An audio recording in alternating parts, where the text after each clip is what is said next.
Olá, meus queridos alunos, a gente vai dar sequência, né, retomando alguns pontos. A gente está agora na terceira e última parte do pensamento medieval. Mas a gente tem que lembrar que na patrística, e nós falamos sobre Paulo de Tarso, e falamos que através da epístola de Paulo, o homem, ele volta a se prender a Deus, ele volta o olhar dele para a fé. Só que naquele momento seriam através de dogmas. Com Santo Agostinho isso mudou um pouco. Por conta do anseio de Santo Agostinho, essa vontade de preencher esse vazio tão grande que existia dentro dele, Santo Agostinho ele fez com que a vida cristã se tornasse uma filosofia cristã. E aí a gente vai ver que São Tomás de Aquino vai cristianizar agora Santo Agostinho. Por quê? Porque Santo Agostinho ele estava em um embate de dogmas com a igreja, no caso a igreja católica. Então ele estava batendo de frente. Só que as pessoas não estavam entendendo que, na verdade, o que Santo Agostinho estava buscando era exaltação da fé. Que fé? A fé de Cristo. E Santo Agostinho ele vai conseguir trazer, então, Santo Agostinho para o cristianismo, fazendo com que as pessoas entendessem a importância da visão filosófica que Santo Agostinho tinha, que era uma fé genuína. Bem, São Tomás de Aquino, ele vai ser uma das pessoas, ele junto com Santo Agostinho, a dupla filosófica mais importante do período medieval. Ambos voltados pela fé, para a fé. São Tomás de Aquino, ele consegue ser uma pessoa tão bem colocada dentro da sociedade medieval e que era visto até mesmo como uma pessoa que poderia coroar o rei, e isso era dado apenas aos papas. São Tomás de Aquino tinha, portanto, alguns objetivos, e esses objetivos são muito importantes. O objetivo principal de São Tomás de Aquino, e é algo assim que realmente é importante a gente analisar, é que ele vai buscar o diálogo. Dialogar sempre. Como? Analisando filósofo por filósofo, mostrando, esse aqui tem a verdade. Mas não é uma verdade absoluta, é uma verdade relativa, porque tem um ponto aqui de verdade. Ele vai dialogar, gente, o tempo todo.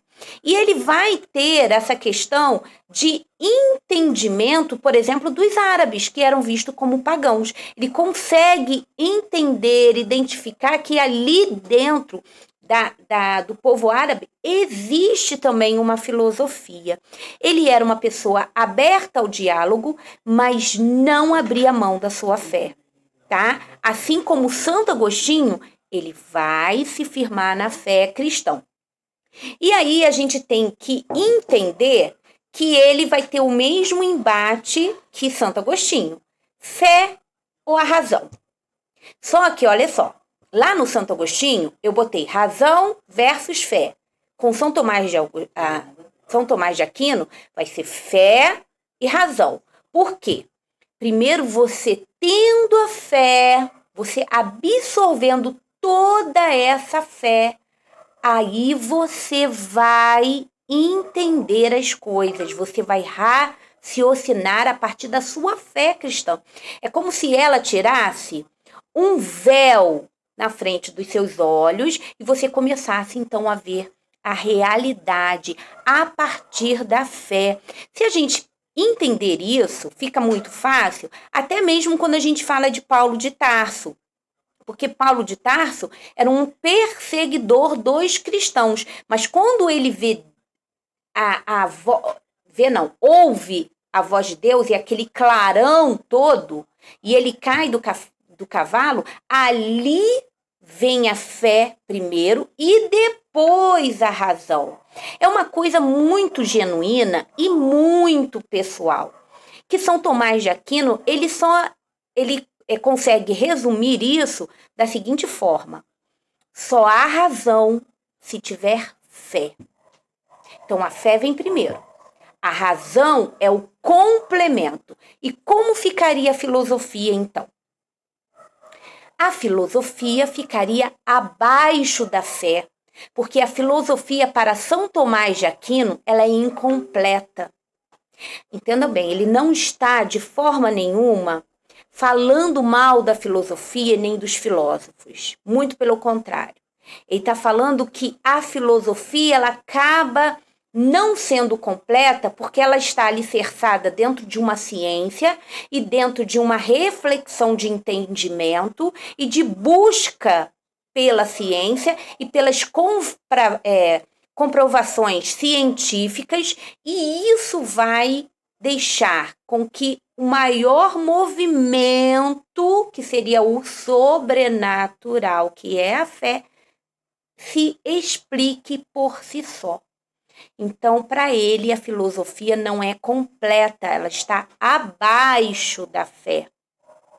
Veja que São Tomás de Aquino, ele está buscando o equilíbrio. Parece que não, mas ele está buscando o equilíbrio.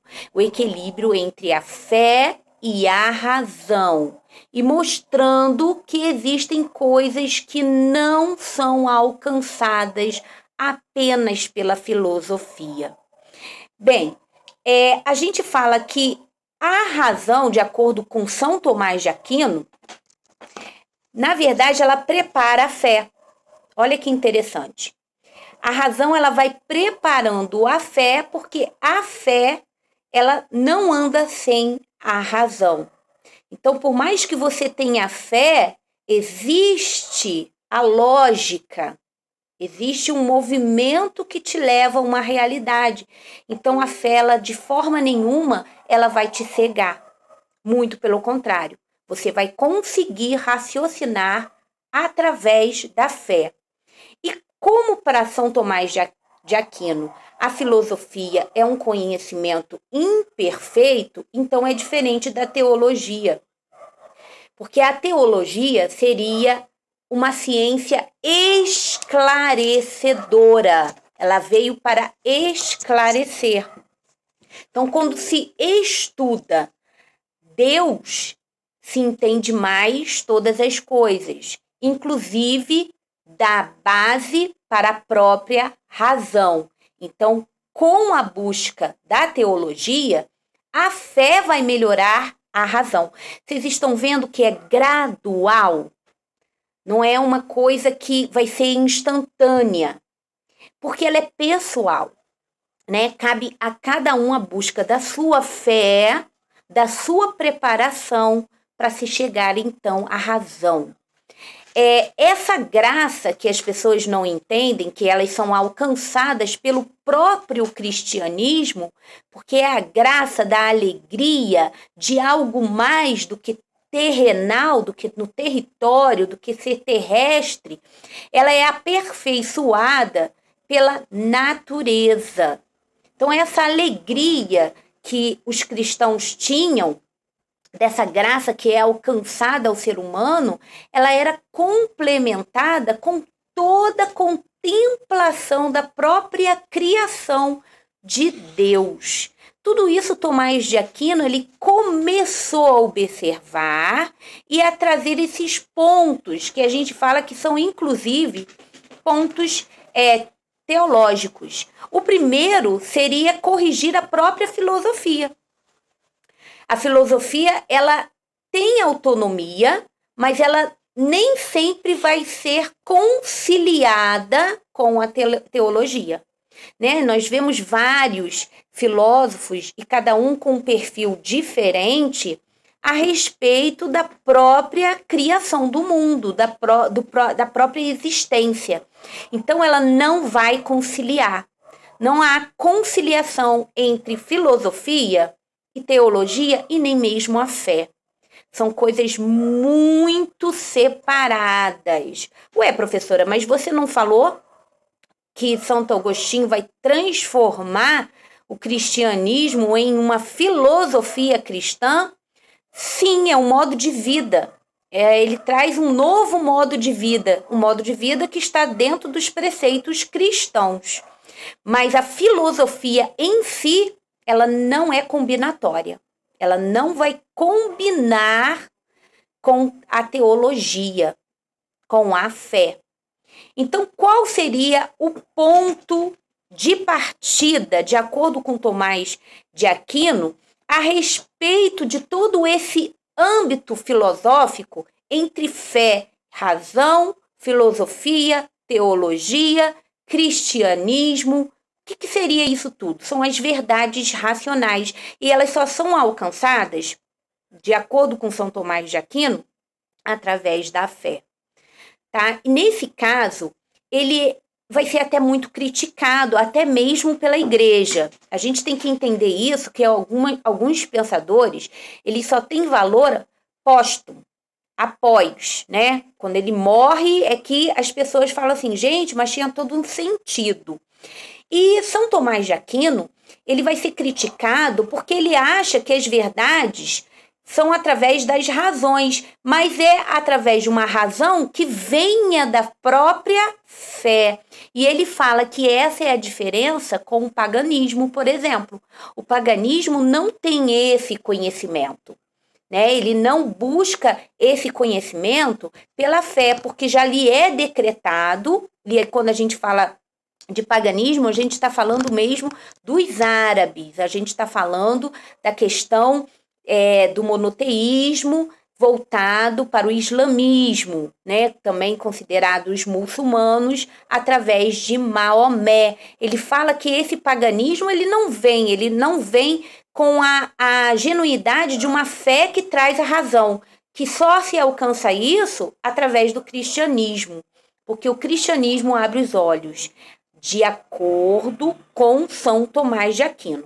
Então, ele vai falar sobre a teologia do conhecimento, que o homem ele tem uma alma, e essa alma é abstrata, mas que o corpo tem as expressões de todo sentido, ou seja, de entender o que ele contempla através da fé e o leva ao raciocínio. Esse momento racional do homem, de acordo com São Tomás de Aquino, ele só acontece se tiver a fé. Olha que ele não tenta equalizar como Santo Agostinho, muito pelo contrário. Ele vai falar que você só alcança a razão se tiver a fé. E coloca cada ponto em seu devido lugar. Filosofia é filosofia, teologia é teologia, mas fé é o que te leva à razão. Então, a gente vai finalizar por aqui e eu espero que vocês façam a leitura complementar que vocês têm no livro didático de vocês. Tudo de melhor para vocês e qualquer dúvida é só me mandar uma mensagem. Um beijo no coração e até mais.